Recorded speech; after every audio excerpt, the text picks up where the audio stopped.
नमस्कार, मनी गुरु की इस खास पेशकश में आप सभी का स्वागत है। मैं हूं स्वाति रायना। ट्रंप के टैरिफ टेरर से दुनिया भर के बाजार में काफी असमंजस की स्थिति बनी हुई है, क्योंकि किसी सेक्टर पर इसका ज्यादा असर है तो किसी पर कम। तो क्या अभी म्यूचुअल फंड के निवेशकों को भी अपने पोर्टफोलियो का रिव्यू, रीबैलेंस करने की जरूरत है? और कैसे और कहां लंबी अवधि में निवेशकों के लिए बन सकते हैं निवेश के मौके? इसी पर आज हम खास चर्चा करने वाले हैं। हमारे साथ दो खास एक्सपर्ट्स हैं, उनका परिचय करा दें। ऑप्टिमा मनी के एमडी पंकज मटपाल और फिनवाइज की फाउंडर प्रतिभा गिरीश। पंकज जी और प्रतिभा दोनों का स्वागत करते हैं मनी गुरु के आज के इस शो में। काफी ज्यादा चर्चा, हल्ला गुल्ला जो हम कह रहे हैं वो है ट्रंप के टैरिफ टेरर का। अब एक म्यूचुअल फंड इन्वेस्टर है या अभी जो लोग टीवी पर हमें देख रहे हैं, जो कहीं ना कहीं अपना इन्वेस्टमेंट जिन्होंने किया है वो समझने की कोशिश करें कि उनकी लाइफ पर इसका क्या असर पड़ने वाला है, उनके पैसों पर, उनकी जेब पर क्या कुछ असर पड़ने वाला है। थोड़ा सा हम अपने शो में इसको डिकोड करने की कोशिश करेंगे और क्यों आपको ज्यादा घबराने की जरूरत नहीं है, लेकिन कहां सतर्क रहने की जरूरत है, इसको समझने की कोशिश करेंगे। पंकज जी, सबसे पहले जो ये ट्रंप टैरिफ टेरर की बात चल रही है, क्या वाकई अभी फौरी तौर पर या शॉर्ट टर्म में घबराने की जरूरत है? नमस्कार प्रतिभा जी, नमस्कार। स्वाति जी, बिल्कुल देखिए, घबराने की ज़रूरत अगर कहें तो है मेरे हिसाब से, क्योंकि हम देख रहे हैं जिस हिसाब से ट्रेड वॉर शुरू हुई है, इसका असर ग्लोबल मार्केट में दिखाई दे रहा है और इंडिया भी उसमें से एक है। तो ऐसे में डेफिनेटली अगर आप शॉर्ट टर्म पे इन्वेस्ट कर रहे हैं तो आपको रिस्क आपके लिए बहुत बढ़ जाता है। तो इसलिए ये देखना जरूरी है कि आपके पोर्टफोलियो में क्या है, आप क्या ले रहे हैं और इस वक्त पर पैसा लगा रहे हैं तो आपको लगाना चाहिए या नहीं लगाना चाहिए। तो थोड़ा सा उस बात का तो ख्याल रखना होगा। लेकिन जैसा आपने भी कहा कि म्यूचुअल फंड्स में यदि आप लॉन्ग टर्म के हिसाब से इन्वेस्ट करते हैं तो फिर घबराने की जरूरत नहीं होती है, क्योंकि वजह कुछ भी हो पर मार्केट में उतार चढ़ाव हमेशा बने रहते हैं। इस बार एक अलग कारण है, पहले कई बार दूसरे कई वजह रही है। लेकिन यदि आप म्यूचुअल फंड में स्टैगर्ड मैनर में और स्पेशली एसआईपी के थ्रू लॉन्ग टर्म के लिए इन्वेस्ट करते हैं तो फिर आपको ज्यादा प्रॉब्लम नहीं दिखाई देती है। लेकिन हाँ, ये बात समझना जरूरी है कि इस वक्त पर अभी जो प्रॉब्लम स्टार्ट हुई है ये कितनी और होगी, क्योंकि मैं एक बात ऐड करूंगा। जैसे एग्जाम्पल के तौर पर कल हमने देखा कि जैसा कहा गया कि फार्मा को एक्सक्लूड किया गया है तो फार्मा इंडेक्स ऊपर चला गया, लेकिन जैसे आज खबर आई कि फार्मा को अलग कैटेगरी के तहत रखा जाएगा और फार्मा निफ्टी फार्मा इंडेक्स की बात करें तो यहां पर हमने 4% की गिरावट देखी। तो इस तरह से अभी क्या क्या होगा, डॉलर डिवैल्यूएशन की उम्मीद रखी जा रही है। तो इस तरह से थोड़ा सा अभी जो स्थिति है वो क्लियर नहीं है। तो इस हिसाब से इन्वेस्टर्स को अपना रिस्क देखते हुए इन्वेस्ट करना चाहिए। बिल्कुल। तो अपना रिस्क देखकर, अपना एसेट एलोकेशन देखकर, अपना टारगेट देखकर आपको बस अपने इन्वेस्टमेंट को देखना है। इधर उधर डेफिनेटली समझना जरूर है हो क्या रहा है आपके आसपास, लेकिन आपके लॉन्ग टर्म पोर्टफोलियो में ज्यादा फर्क नहीं पड़ना चाहिए। इसलिए मैं प्रतिभा आपसे जानना चाहती हूँ, क्योंकि हम ये कह रहे हैं, जैसा हमने दिखाया भी और जैसा एक तरीके से जो हम कह सकते हैं कमेंट्री निकल कर आ रही है, वो ये कि जितने भी कंट्रीज पर टैरिफ लगे हैं उसमें सबसे कम भारत पर लगा है। तो क्या ये हम इसको एक अपॉर्चुनिटी के तौर पर देखें, क्या मौके के तौर पर देखें, कैसे समझे इसको? लॉन्ग टर्म में ऐसे किसी भी टैरिफ एक्शन का आपको असर क्या दिखता है ऑन इकोनॉमी लॉन्गर टर्म में, और कहां पर सबसे ज्यादा इम्पैक्ट नजर आता है लंबे टाइम में? देखिए, ऑन एब्सोल्यूट टर्म्स अगर हम देखें तो 26% टैरिफ्स बहुत डरावना लगता है कि ये कितना सारा टैरिफ कैसे हम लोग झेलेंगे। लेकिन वो ऐसा है ना, किसी और के दुख के सामने हमारा दुख कम लगता है। तो अगर हम इर्द गिर्द देखेंगे तो चाइना पे टोटल 34+20 54% लगा, कंबोडिया पे 49%, वियतनाम पे 46, श्रीलंका में 44। तो इसके सामने लगता है हमें तो मतलब काफी मतलब कम टैरिफ लगा है। तो इसके वजह से शायद कहीं अपॉर्चुनिटी भी हो सकता है कि मतलब वहां का एक रीअलाइनमेंट हो जाए, हमारे को कुछ फायदा भी हो सकता है। लेकिन डेफिनेटली जीरो इम्पैक्ट तो नहीं रहेगा। ये शॉर्ट टर्म के अंदर definitely there can be a lot of impact. और सबसे बड़ी बात और सबसे अच्छी बात ये आईटी सर्विसेज को सेपरेटली रखा है। आईटी सर्विसेज और फार्मा, जैसे हम जानते हैं कि हमारा सबसे बड़ा एक शेयर होता है यूएस का एक्सपोर्ट्स में, तो उसको आईटी सर्विसेज को सेपरेट रखा है। सो इस और दूसरी बात है कि हम लोग ट्रेड वॉर में उतर नहीं रहे हैं, एज वी आर सीइंग कि पहले से हमने नेगोशिएशन स्टार्ट कर दिया है और कोई हिटअप नहीं हो रहा है। हम ये नहीं बता रहे कि हम भी रिटेलिएटरी टैरिफ डालेंगे, तो हो सकता है ये कुछ महीनों में ईज आउट हो जाए। तो आज की तारीख में जो हमें पैनिक लग रहा है, पैनिक पे हमको एक्शन नहीं लेना, सिर्फ ये सोचना है कि कौन से सेक्टर्स में हम इन्वेस्टेड है। अगर हम डाइवर्सिफाइड इन्वेस्टेड है तो कोई प्रॉब्लम नहीं है, और कौन से ऐसे सेक्टर्स है जहां पे शायद ज्यादा असर नहीं पड़ेगा, जैसे हॉस्पिटल्स, कंज्यूमर ड्यूरेबल्स जहां पे हमारा ही कंजम्पशन, डोमेस्टिक कंजम्पशन है, यूटिलिटीज, इंश्योरेंस, यहाँ पे ये टैरिफ का ज्यादा फर्क नहीं पड़ना चाहिए। और कौन से सेक्टर्स है जहां पे फर्क पड़ेगा, textiles, electronics, agricultural products, auto components, James and jewellery, तो ये सब पे फर्क पड़ सकता है। तो अगर हमने बहुत सारा थीमेटिक रखा है तो ये देखना है कि कौन सा थीम में हमने इन्वेस्ट किया है। अगर डाइवर्सिफाइड है, I don't think there is a problem in the long term. Short term में हमारा एक्सपेक्टेशंस ये रखना है कि हाँ, उतार चढ़ाव होगी, लेकिन ये तो स्वभाव है मार्केट का, ये तो होना ही था। तो आई थिंक कि आपका मतलब इन्वेस्टमेंट्स बने रहना चाहिए। जस्ट देखना है कि आप करेक्ट सेक्टर्स में इन्वेस्टेड हो, करेक्ट एसेट क्लासेस में इन्वेस्टेड।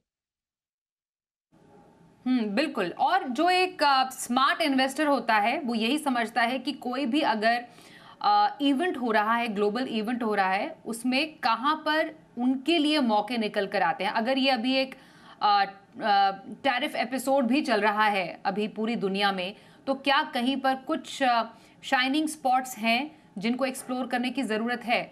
तो पंकज जी, मैं यही आपसे जानना चाह रही हूँ, आपकी नज़र में, आपके एनालिसिस में, लॉन्ग टर्म में आपको किन सेक्टर्स में ये जो जितने भी अभी डेवलपमेंट्स हो रहे हैं वर्ल्ड पॉलिटिक्स में और इकोनॉमी में जो डेवलपमेंट हो रहे हैं, लॉन्गर टर्म में इंडिया के किन सेक्टर्स पर सबसे ज़्यादा एक पॉजिटिव इम्पैक्ट आने की आप संभावना देख रहे हैं, जहाँ पर एक्चुअली जो लोग हैं जो पैसा डालना चाहते हैं वो इन सेक्टर्स को देखें और समझें। देखिए स्वाति जी, ऐसा है कि अगर हम बात करें सेक्टर्स की, तो कुछ सेक्टर्स ऐसे हो सकते हैं जिसमें बहुत फर्क ना पड़े, क्योंकि जो एक्सपोर्ट ओरिएंटेड सेक्टर्स हैं वहां पर तो ज्यादा आपको असर देखने को मिलेगा, नहीं नेगेटिव इंपैक्ट देखने को मिलेगा। लेकिन यदि बात की जाए जैसे कि बैंकिंग एंड फाइनेंशियल सर्विसेज है, जो कि स्ट्रॉन्ग डोमेस्टिक डिमांड पर चलता है, तो यहां पर हम देखेंगे कि अपॉर्चुनिटी हो सकती है। इसी तरह से एफएमसीजी, कंज्यूमर ड्यूरेबल्स, यहां पर भी आपको मौके दिखाई देंगे। इसके अलावा बात की जाए तो हम इंफ्रा की बात करें, कैपिटल गुड्स की बात करें, जहां पर कि गवर्नमेंट की सपोर्टिंग होती है, तो ये सेक्टर्स भी ऐसे हो सकते हैं जहां पर ज्यादा असर आपको इस ट्रेड वॉर का ना दिखाई दे, यानी कि यहां पर नेगेटिव इंपैक्ट ना हो। फिर भी मैं एक बात यहां पर जरूर कहूंगा कि इन्वेस्टर्स को थोड़ा सा यहां पर पेशेंस रखना चाहिए। ग्रीड एंड फियर दो चीजें होती हैं जो बहुत ही बड़ा फैक्टर यहां पर होता है, जो रोल प्ले करता है हमेशा इन्वेस्टमेंट पर, किस तरह के आपके प्रॉफिट बनेंगे। अब यहां पर यह देखकर कि मार्केट में गिरावट आई है, तो क्या हमें बहुत ग्रीडी होना चाहिए और बहुत इसको समझना चाहिए कि अपॉर्चुनिटी है? तो मैं कहूंगा थोड़ा वेट करना चाहिए, और ऐसे ही आप डर कर यहां से निकल जाएं वो भी गलत होगा। तो जैसा मैंने अभी कहा, जो सेक्टर्स की मैंने जिक्र किया कि जहां पर आपको नेगेटिव इंपैक्ट शायद कम देखने को मिले, या हम आईटी और फार्मा की बात करें जो कि बहुत ज्यादा एक्सपोर्ट ओरिएंटेड सेक्टर्स हैं, वहां पर आपको ज्यादा नेगेटिव इंपैक्ट दिखाई दे। उसके अलावा मैन्युफैक्चरिंग, क्योंकि यूएस चाहता है कि वो मैन्युफैक्चरिंग अपनी कंट्रीज में करें, तो यहां पर डेफिनेटली हमें नेगेटिव इंपैक्ट दिखाई दे सकता है इस तरह की थीम में। तो ऐसे तो मोटा मोटी जैसा मैंने बोला कि समझ में आता है कि कहां पर फर्क नेगेटिव होगा, कहां पर पॉजिटिव हो सकता है, पर फिर भी मैं कहूंगा कि इस वक्त पहली बात तो आप थीमेटिक और सेक्टरल फंड से थोड़ा सा दूर रहें। दूसरी बात, यदि आप डाइवर्सिफाइड फंड्स में इन्वेस्ट करते हैं, और मेजरली आपको डाइवर्सिफाइड फंड्स में और हाइब्रिड या मल्टी एसेट एलोकेशन इस तरह के फंड्स में इन्वेस्ट करना चाहिए। और वहां पर भी, क्योंकि यदि आप फंड्स के पोर्टफोलियो देखेंगे तो आपको मालूम चलेगा कि उन पोर्टफोलियोज में किस तरह के सेक्टर्स में ज्यादा एलोकेशन है। तो फिर थीमेटिक फंड तो नहीं करें आप तो अच्छा है, सेक्टरल फंड ना इन्वेस्ट करें उनमें तो अच्छा है, लेकिन जो डाइवर्सिफाइड फंड्स हैं उनमें देखें कि जहां पर बैंकिंग का एलोकेशन ज्यादा है, फाइनेंशियल सर्विसेज है, कैपिटल गुड्स है, इस तरह के जो फंड्स हैं वो शायद बेहतर चॉइस मानी जा सकती है। बिल्कुल। तो यहाँ पर आपको एक प्रॉपर स्ट्रैटेजी बनाने की ज़रूरत है, जिससे कि किसी भी तरीके के वॉलेटिलिटी में आपको कम से कम इसका इम्पैक्ट हो। मैं प्रतिभा आपसे जानना चाहती हूँ, अभी मार्केट की किसी भी वॉलेटिलिटी को अप्रोच कैसे करना चाहिए? किसी के पास एक मुश्त पैसा है, क्या सारा का सारा बाजार में डाल दें? अगर डालें तो कैसे डालें? एसआईपी अगर कंटिन्यू करनी है, नई एसआईपी शुरू करनी है, तो उसको करने का सही तरीका क्या हो सकता है? एक अप्रोच एक वॉलेटाइल बाजार में कैसा रहे? लेकिन आमतौर पे हम ये देखते हैं कि पिछले मतलब सितंबर में बहुत हाई था, उसके बाद मार्केट्स में करेक्शन आए, काफी गिरावट आए सितंबर से लेकर फरवरी, फुल फरवरी, थोड़ा बहुत मार्च में। मार्च तो थोड़ा स्टेबिलिटी मिला, तो हमें लगता है हाँ ठीक है, अभी गिरावट आई है तो हम एक मुश्ती इन्वेस्ट करते हैं। तो मेरा मानना है कि अभी ये जो टैरिफ हुआ है उसके बाद वॉलेटिलिटी जारी रहेगा। जैसे पंकज जी ने भी समझाया कि कुछ चेंजेस होते रहे हैं और होते जाएंगे, और कुछ 6 महीने तक कोई क्लैरिटी नहीं होगा कि कैसे प्रोग्रेस होने वाला है। इस समय पे खास तौर पे एक मुश्त डालना is not such a good idea. तो आपको स्टैगर करना है। अगर आपके पास टोटल लमसम पैसा है तो उसको आप डेट फंड में डालें और on a weekly basis transfer करें, क्योंकि अगर डालने के तुरंत बाद कुछ गिरावट आई तो हमें बहुत बुरा लगता है और तुरंत उसको निकालने की भी एक सोच आती है, तो परमानेंट हो जाता है लॉस। इसलिए एक मुश्त ना डालें। एसआईपी जहां तक है, जैसे अभी पंकज जी ने भी बताया कि अगर आपका एसआईपी है एक बहुत ही स्पेसिफिक थीम में या सेक्टर में, तो डेफिनेटली उसको रीलुक करें कि थोड़ा डाइवर्सिफाइड फंड्स में रहेगा तो बेटर है।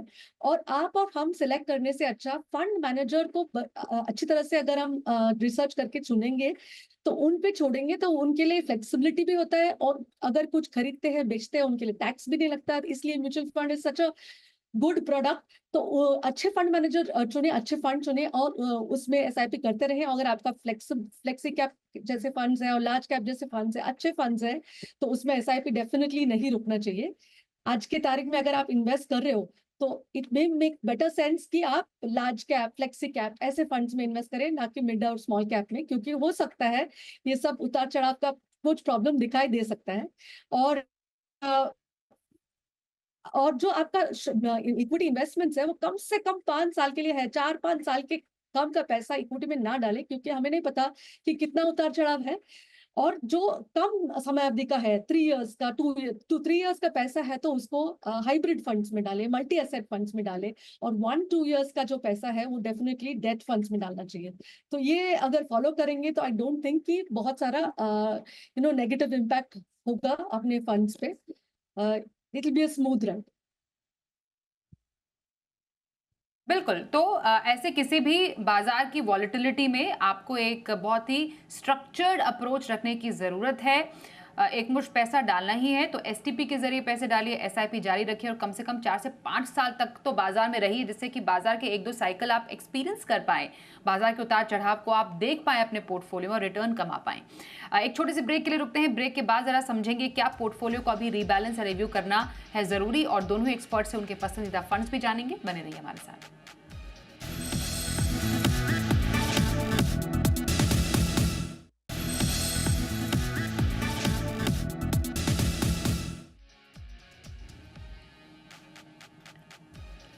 तो अनिश्चित बाजार है अगर, तो कहां पर आपके पास मौके हैं? घरेलू बाजार में इस ग्लोबल वॉलेटिलिटी के टाइम पर, अनिश्चितता के टाइम पर, क्या अभी डोमेस्टिक मार्केट में आपके पास ज्यादा मौके हैं, ये समझने की कोशिश कर रहे हैं। डोमेस्टिक सेक्टर्स जिनको आगे आने वाले टाइम में फायदा हो सकता है, कहां पर पैसे लगा सकते हैं, ये भी जान रहे हैं हम। प्रतिभा गिरीश और पंकज मटपाल हमारे साथ हैं। पंकज जी, क्या अभी सही समय है अपने पोर्टफोलियो को रिव्यू करने का, उसको रिबैलेंस करने का? वैसे आमतौर पर एक फाइनेंशियल ईयर की शुरुआत में तो ये कर ही लेना चाहिए, लेकिन क्योंकि इतना इवेंटफुल साल भी है, पिछले कुछ महीने भी रहे हैं, क्या आपको लग रहा है सही मौका है, और जहां पर अभी आने वाले टाइम में अपॉर्चुनिटी अराइज हो सकती है, वहां पर कुछ एलोकेशन बढ़ाने के अवसर नजर आएंगे? बिल्कुल सही कहा स्वाति जी आपने। यहाँ पर तो बहुत सारे कारण हैं। पहला कारण तो ये है कि ऑलरेडी इन्वेस्टर्स के पोर्टफोलियो में जो एलोकेशन है, इक्विटी और डेट की बात करें, चाहे हम with in equity large cap, mid cap, small cap के बीच हम बात करें, तो शायद वो तालमेल थोड़ा सा सही नहीं रहा है। क्योंकि हमने देखा कि जब स्मॉल कैप में बहुत ज़्यादा ग्रोथ दिखाई दी तो इन्वेस्टर्स के पोर्टफोलियो में वो एलोकेशन बहुत बढ़ गया, तो वैसे भी ज़रूरत थी। अब हुआ क्या उसके बाद में, जिन्होंने कर लिया है तो अच्छी बात है, नहीं किया है तो अभी, क्योंकि एक तो नया फाइनेंशियल ईयर है, दूसरी बात हम अब देख रहे हैं कि यहां पर ये बहुत जरूरी हो जाता है कि आपका पोर्टफोलियो एक बैलेंस पोर्टफोलियो हो।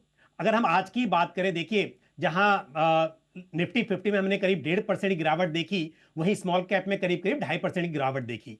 तो स्मॉल कैप मिड कैप की वैल्यूएशंस अभी भी एक्सपेंसिव हैं, जबकि हमने सितंबर से अभी तक अच्छी खासी गिरावट देख ली है।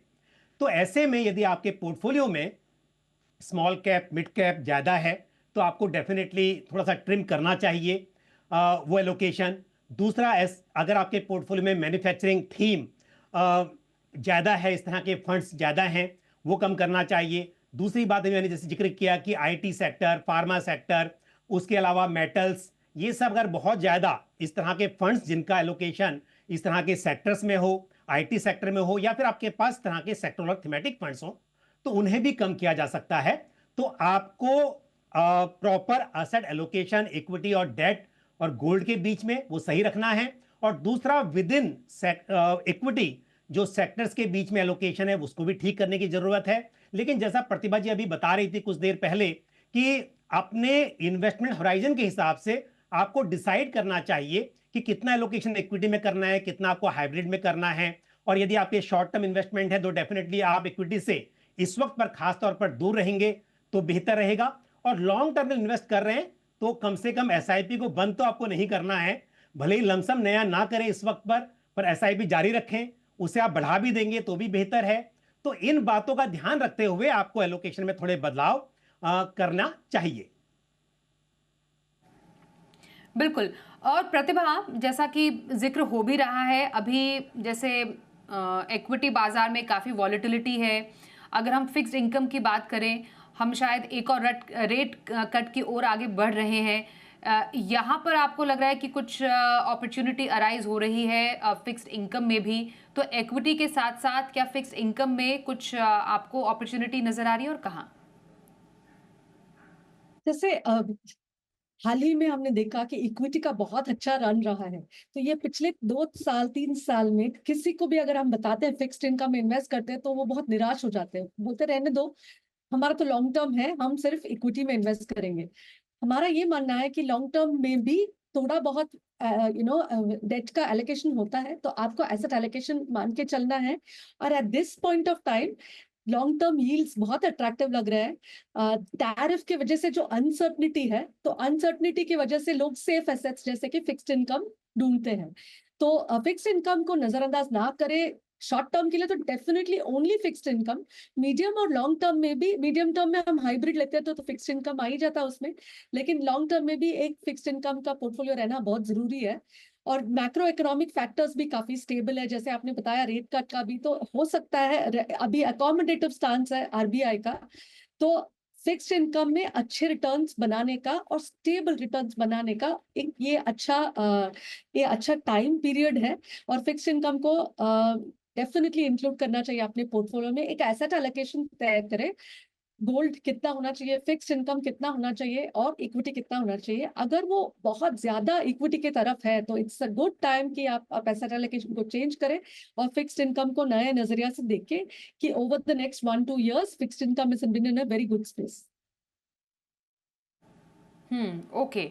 अब अगर किसी को पोर्टफोलियो बनाना है अभी पंकज जी, एक बैलेंस पोर्टफोलियो, एक पोर्टफोलियो ये भी हो सकता है कि जिसपे ज़्यादा किसी भी वॉलेटिलिटी का असर ना हो, एक ग्रोथ ओरिएंटेड भी हो सकता है, एक थोड़ा कंजर्वेटिव भी हो सकता है। तो ऐसे तीनों ही गोल्स को या तीनों ही अप्रोचेस को टारगेट करने वाले पोर्टफोलियो फंड्स आप सजेस्ट करेंगे अभी हमारे दर्शकों को? बिल्कुल स्वाति, देखिए ऐसा है कि अगर पोर्टफोलियो डिजाइन करना है वो तो डिपेंड करेगा कि आपका ऑब्जेक्टिव इन्वेस्टमेंट क्या है, रिस्क एपेटाइट कैसा है, कितने समय के लिए आप इन्वेस्ट करना चाहते हैं। लेकिन एक बात जरूरी है कि म्यूचुअल फंड्स में और वैसे भी इन्वेस्टमेंट में आपके हाथ में चॉइस होती है कि समय समय पर आप पोर्टफोलियो को रीबैलेंस कर सकते हैं।